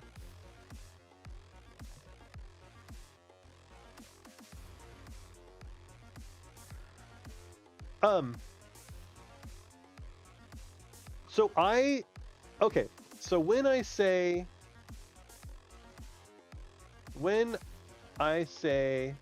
it needs to be like a 3D roll 20, what do I mean? Here's what I mean. Customizable character sheets / token stats. Okay, what that leads us into is customizable dice functional macros. Right? This allows us to including target object, originating object, as well as like comparisons of target attributes, right? Multi-target stuff, where, so for example, in Roll20, I can set a macro that's like, you know, cast devastating heat ray, and it's like, okay, who's the heat ray coming from? Or actually, I can usually have it on the token. Like you click a token, and the token has a macro for devastating heat ray, and it can hit like 3 targets, and so it will prompt, please click target 1, please click target 2, please click target 3, and then it'll dump whatever bullshit I want out into the chat. So that's what I mean by Roll20, where just by having these things, and by customizable, I also mean basically adding variables and values, custom variables and values, right? Yeah. Yes, I write user stories. That's what I do. I mean, we're not actually to the point of like writing these to the all the way down. Actually, I think we did with this one. As a builder placing tiles for a scene, I want to be able to place a grid of tiles all at once so I don't have to waste time doing them individually. And then I would normally put like all kinds of, you know, acceptance criteria. You know, I go by use cases often, like use case. Someone's trying to build a forest, blah, blah, blah, blah, blah. Anyway, but I figure I'm not going to do that on stream because that's kind of boring and it'll take me too long. You should see the user stories that I already sent them. Are you, dude? Are you a product owner? Jane Signal. I'm also a certified Scrum product owner in PMP.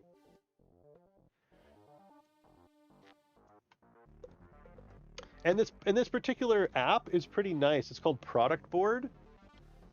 And what it lets you do is you can write up your features. You have your drivers, like your value, your effort, your score, your time frame, like all of these things. Basically, you can create your own criteria for how to determine value for any given user story. And then you can, you know, place it on a roadmap and you can do all kinds of stuff. It also has an inbox for What the fuck is this? Roadmaps? You're trialing this plan now. Like, yeah, sure, I guess. Let's activate this. So also you have an inbox, your insights inbox. So if you get like an email from someone and they say, hey, when are you going to add water to Tailspire?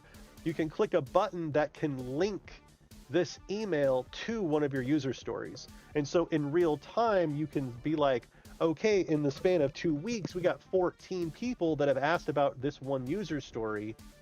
You know what I mean? Like, and you can make whatever decisions on that you want to make, right? But you can, I don't remember how to link it, but there's a way to link them. Oh, I'm trying to remember how the fuck to do it.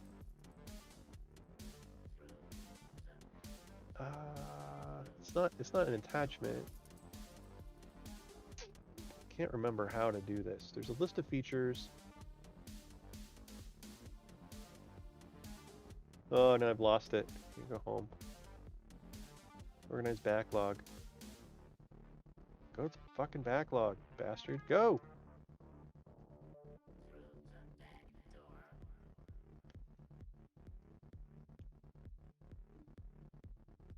Create a prioritization view? Oh, interesting. Yeah, I just want to look at my features now. But you can do like a roadmap, you can do a, I just want to go to my features. It's gonna make me do this now. Try adjusting your filters or search items. What have I done? Where are they? I lost them. I fucking lost them.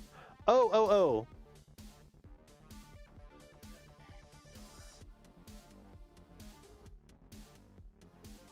Leave without saving. Here it is. It's just there's these different views. It reminds me a lot of Jira in that way, where you have to have your views set up. So anyway, you add this shit here. You can put them on a timeline. You can divide them into sprints. You can look at your insights. It's pretty snazzy. Been making pie chart boards, tracking people's progress for certain goals. Nice. A DevOps engineer, consultant, I've run Scrum, mostly managed part of project, lots of documentation. Yeah. You do Jira DevOps. We do Jira and Bitbucket. We have some pretty big like on-premises servers for all of our virtual machines and stuff. We actually priced out moving to the cloud, and it just wasn't cost effective. Straight up, it just wasn't cost effective for us. But what's great is that we actually, I made my company stop and take the time to do a project where we analyzed it to figure out if it was worth our time, rather than just have our operations guy be like, yeah, we need to migrate to the cloud now. And I was like, do we? Like, do we? What happened was our warranty was expiring on our primary database server, and that's not good. And so the question was, do we buy a new database server, or do we try migrating to the cloud? And while migrating to the cloud sure sounded sexy, it was actually way more expensive than if we just bought another massive on-premises server. And I think, and it was just at the time, like in 2 or 3 years, that won't be the case. In 2 or 3 years, it'll get cheaper to have things in the cloud. And we'll just end up we'll hit that tipping point. A common sense reason to ask me into the cloud. Yeah, and so the hybrid solutions, a big challenge is like the size of our database when people are trying to develop against it. And so we had to build some systems to like take our prod database, shrink it down, reduce all the PII and all that stuff. And so we can now do that. We have those systems. So now if we wanted to migrate our development environments to the cloud, we would probably be fine to do that. But we just weren't there. Oh no, not a problem. Not a problem. I'm kind of spinning down now. All right, folks. Well, thank you for checking out RPG stories with me. I think next time I stream it, I'm actually probably going to try to get something built. Find a map or something to put together to build a cool scene and test it out. I like this, like the road tile stuff. That's pretty fucking slick. Fog of War is not working, so I'm gonna message them and be like, "Hey, Fog of War is not working for me." Either that, or I'm just not doing it right. I can't tell.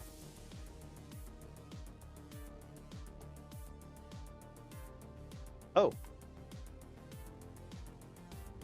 I did it. Oh, I had to select white fog or black fog. Oh, shift click to remove. Okay, so where's our whoa? Where was our demo buildings for Fog of War? Over here? So here's what I want Fog of War to do. I want Fog of War to hide these walls. I don't want to see these walls. And I don't know that it does that. I think it'll only do inside. Yeah, this is not going to work for me. Okay, so I'm going to have a lot of feedback about Fog of War for them. Add component. Fog of War. All right, with Fog of War, cover walls. Very fucking important.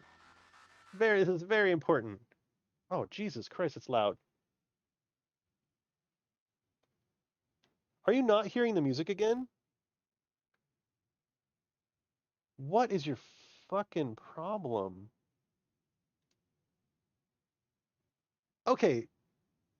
What is happening? YouTube was playing on VB audio cable A, and now it is playing on mid play. It is switching which devices it has decided that it wants to play on.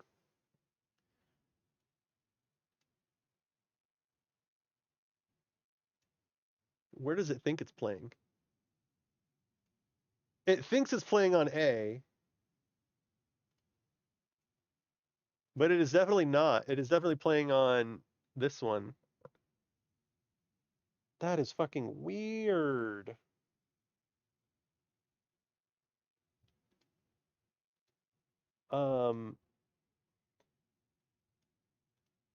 That's so fucking strange. This isn't the Vox IO one. This is cable output VB whatever. Okay, you should be hearing the music now. I guess I'll just have to watch for it to fucking do that again. That's weird. Can you hear it now?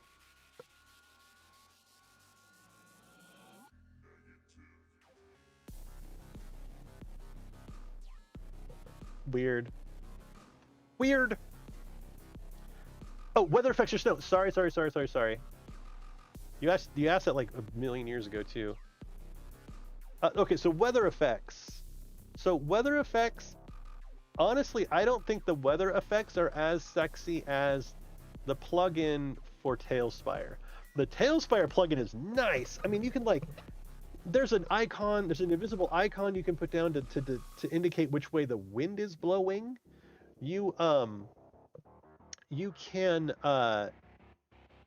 there's like a, trying to think how to put it. There's like a collision box you can put on top of buildings, so when it rains, like the rain hits the buildings. In the weather in this is just a filter, I think, over the camera. Right? It's not actually, snow's not actually falling on things. Right? Like I can see it falling through the world, but it's not, I don't think it's actually touching anything like it does in Tailspire. Now there's like Sandstorm. I think can you combine them? I don't remember. No, it's one. There's Snow, Sandstorm, Light Rain, which is like, it's okay. And again, this is all pre-alpha like placeholder stuff. And then you can clear it. Hey, the Intergalactic Rube. We're checking out RPG Stories, which is a new VTT. We're just kind of taking it for a spin, seeing what it can do, what it can't do. See like how far along they've come, where they plan on going, that kind of thing. This is really, I think, where this shit shines, is like this. This is cool, man. This is really cool. And if I go to fantasy, I'm not really happy that this dragon is like laying down. I think I'd be happier if this dragon was like animated wings flapping or something. But they do have animations. They have like walk animations and all that other stuff. Yeah, and this is like very early on. Like I don't think they have networking figured out. But I don't know, the animations look good. There's some automation in the building of things, like with the floors. Like if you hear some random floor tiles, right? But if you connect them, you know, they start getting put together. There's some automatic room building stuff. So you can like, you know, do this. It's just kind of neat, and then do like one over here, and it just kind of figures it out. It's not perfect, right? But it kind of demonstrates what their vision is.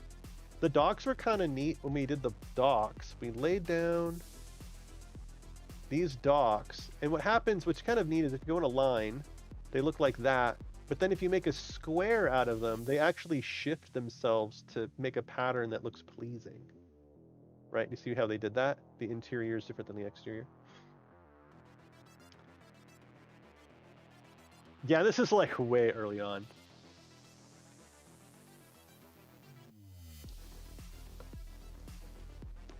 And we do have... I like that you can go black and white. Like, I like the idea of making a scene that is like a flashback or something, you know?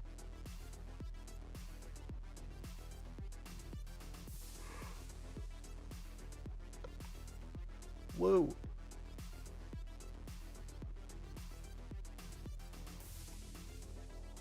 You know, we can build... I guess we can try to build this guy a cave, I guess. Let's go objects. I've only ever really used rocks and stuff. I mean, there's all kinds of... There's a ton of boat stuff. Books. Oh, we didn't get into this very much. Where... I don't know, if you're designing a room... Oh, geez, I need to... Whoa. If you're designing a room, really being able to, like, place things right where you want them. Like, you know, wouldn't it be cool to be fighting in a room that's, like, a bunch of bookcases all stacked up in, like, a weird... I mean, this is some, Multiverse of Madness shit, you know?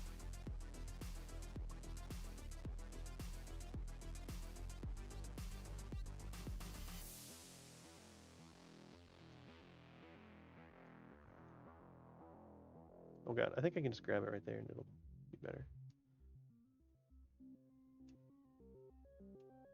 Woo.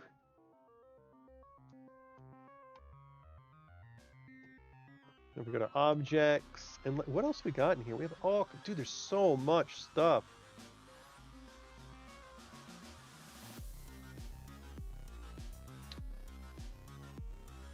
Whoa, I can make it go inside out. What? Does it just turn upside down, or is it actually like inverted? Okay, we gotta explore that. What just happened? So here's it getting larger, and then when we go inside out, what happens? It just goes upside down? Oh, it's just confused. Oh, and it doesn't have textures on the inside. That's a missed opportunity. They'll have to figure that shit out. Yoink. I like that, actually. It's just like a quick way to make it go upside down without having to rotate it.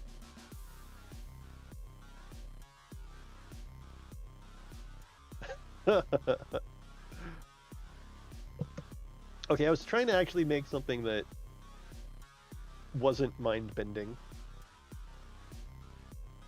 What did we do before? We made some rock. We found some rocks.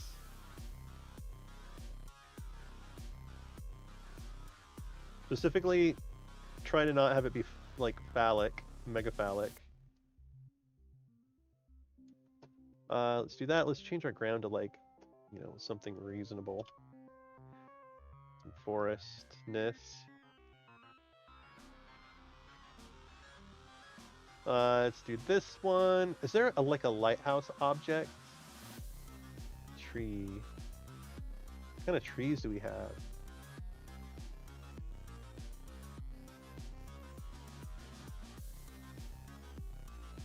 So I'm hoping they're gonna have the Unity brush, you know, stuff that's pretty normal now.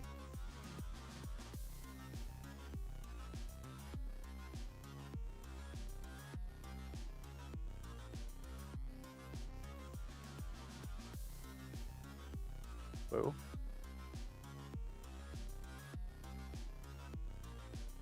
So we'll still be able to clip to our heart's content.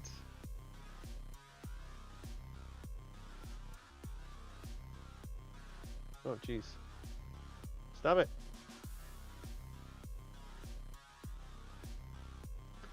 Is there like a tower or a... There is a tower. Medieval tower bridge? What? Oh, dude. That's cool looking. The fuck is this? Oh, wow. Look at that. That is pretty neat. Duplicated. Whoa. That's neat. Save some RAM without non-visible textures. Well, yeah, the trouble is though, especially like in Tailspire, builders will use the assets in ways that you don't expect. And I think that leaving any of the textures unfinished like that is going to be a no-go. Writer's Game, what's up? Yeah, this is RPG Stories, yeah. Oh yeah, there's the stream title. How are you doing?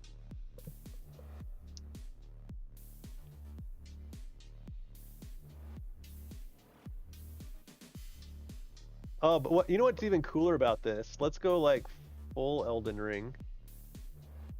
Oh man, I like being able to put things at whatever size I want and whatever angle I want. Oh, that's so nice.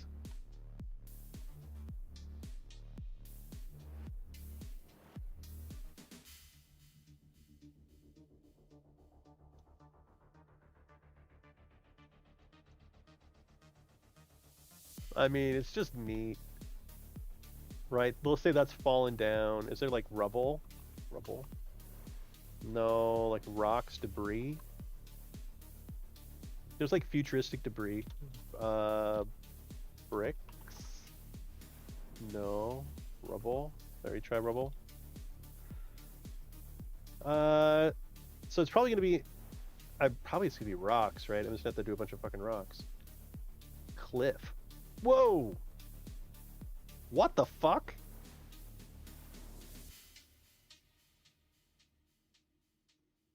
Why is it so big? Why are all the other ones like... Oh shit, I guess I should have been using cliffs for the stuff I was doing over there. I fucking guess. Whoa, dude. That's a little too large. Those were not the rocks I was looking for. Dude, there's a whole bunch of buildings. Oh, wow.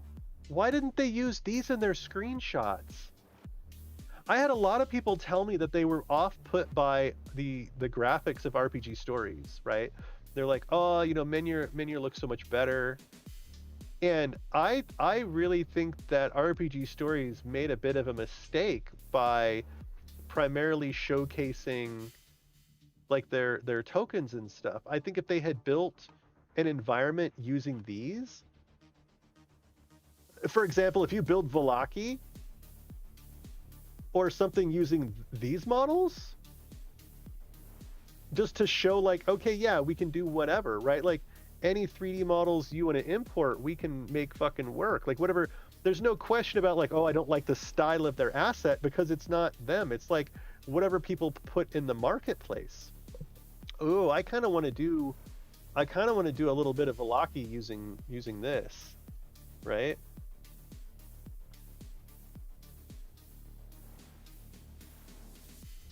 Wow, they should have showcased this. Why? Why didn't they showcase this? I guess there's still time, right? I need to send them a message that's like, dude, make a build using just your like little medieval make a town is what I need to tell them. Who reads the stream titles anyway? Some of the pre-launch videos had buildings, I think. I remember these from somewhere. But I don't remember them being like really heavily showcased though. Right? Most of what I saw was like this, where it's like you're in a room and you've got some stuff. And right here it just looks kind of meh. And you see them in the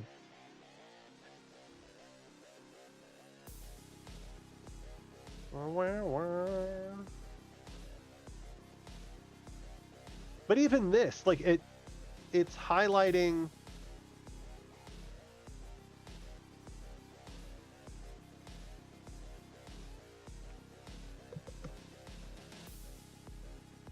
they can click to make a door. They should have clicked to make a door. Show the click to make a door feature. That's fake. This isn't a thing. Where they made it and it popped up and it had the stuff pre-populate, that's not real. But see, so far, I mean, we've got these cities, we've got these buildings here, but it's still not. I mean, that's pretty legit. Whoa, let me go into sci-fi.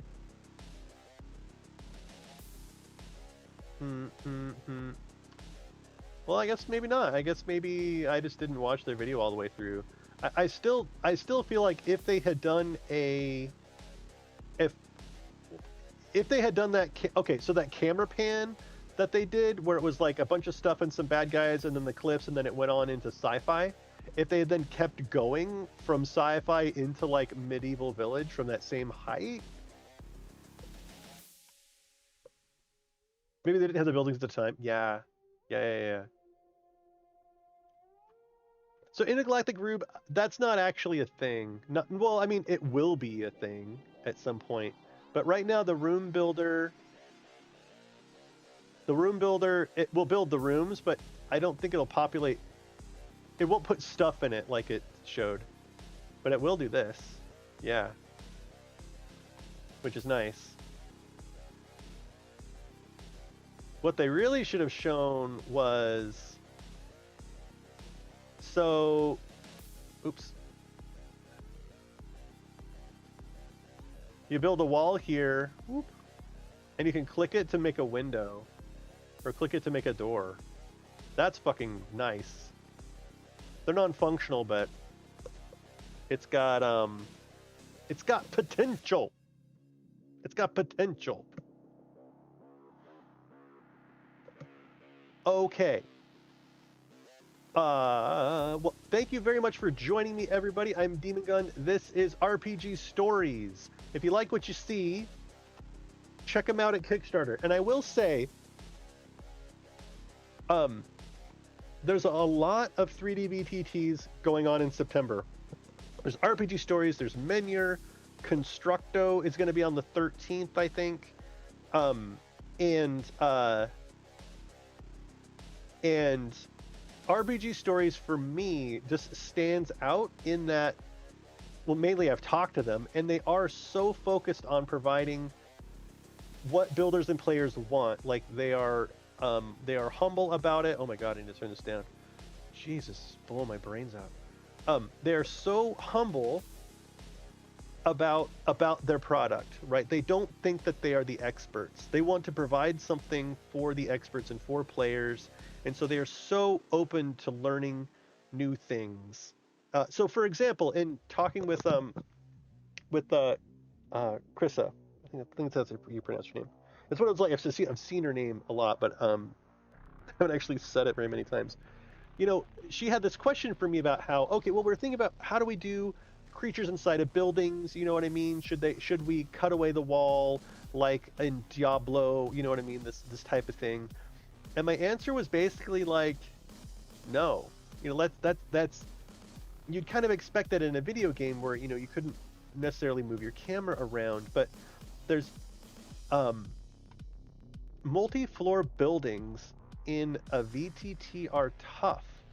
Um, and anyway, she was just very receptive to like my ideas, my feedback on that. Like, do I think that's a good idea? I kind of don't think it is. I think actually you should probably just have people not do that.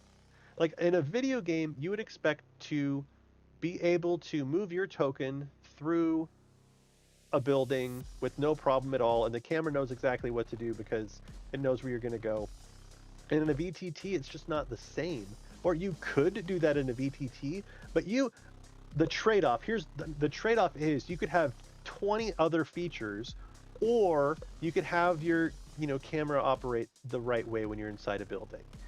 And, there will come a time when you'll knock out all those low effort, high value features. Like you'll get there eventually, but just definitely don't start there. Definitely don't start there.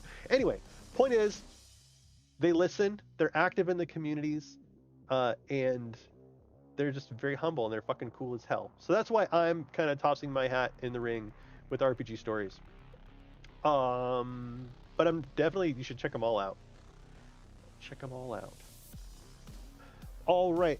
Yeah, so thank you very much. Feel free to follow the channel if you want to see more. I'll probably put together a YouTube video at some point about my walk through the features and my kind of like brutally honest thoughts on it and my list of potential features for them. We shall see. It will not be open source. Absolutely fucking not. No. No, it's gonna be on Steam, and there's a version you can buy if you're a GM where you can build. There's a version that you can get as a player that'll be cheaper.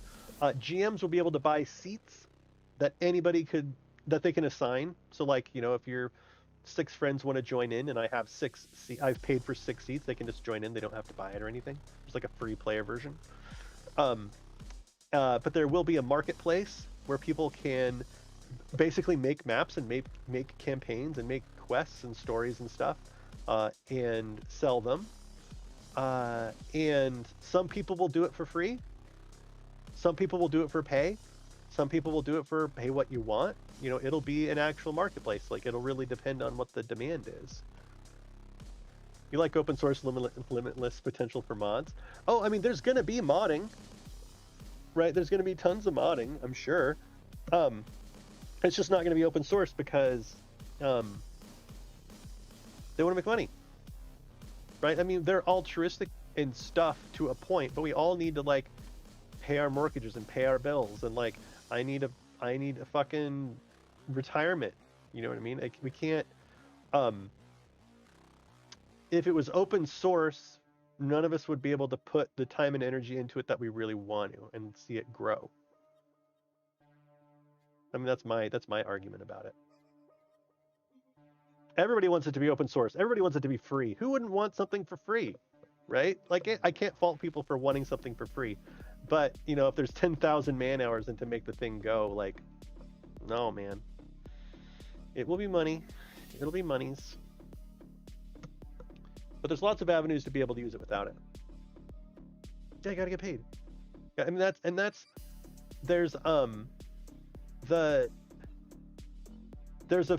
a loop where you provide a product that has value. People pay you for it.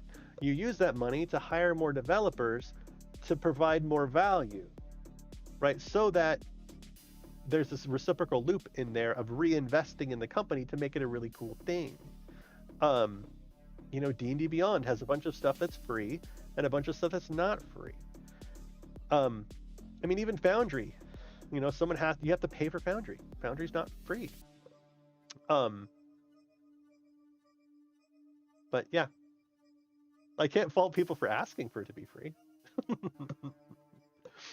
Okay, I'm really going this time. I'm really going this time. And actually, oh, do I get to raid Voivo tonight? I want to raid Voivo because I'm going to be doing a bunch of dungeon sports things myself in the future. Oh, dude, Amaranth does not need my help. I read another article about her today. She is very smart. She is an incredibly intelligent woman. Gargamon's on. Oh, Voivo is on. Okay, so we're gonna go raid Voivo. De Ko Hu Tech. Go check out Voivo. He does the Dungeon Sports Coliseum, which is super fucking cool if you haven't seen it before. It's just a bunch of players who play in kind of a big deathmatch arena. He has a pretty sophisticated foundry setup. He's a very sexy foundry setup. And I hope to be doing something very, very similar in the future, where we have a weekly thing where it'd probably be Tailspire, where folks show up and they fight stuff, and it's like a, Doom style wave events, and they get points and things, and like you get little prizes at the end of the season and stuff. And while you're watching Dungeon Sports, you're going to be able to do two things. One, you can go buy cards from streamloots.com, which will actually change things in the game. You can like make a monster a boss. You can make someone's weapon flaming. You can actually impact the game with those. And you can also spend bits to do other random shit on the stream, like make my voice high pitch, or make us all go underwater and Tailspire, things like that. So anyway, I keep talking about it like it's going to be a thing. I hope it's going to be a thing next couple of months. Anyway, have a great night, everybody. I'll talk to you all very, very soon. I'll be back on Tuesday, if not before.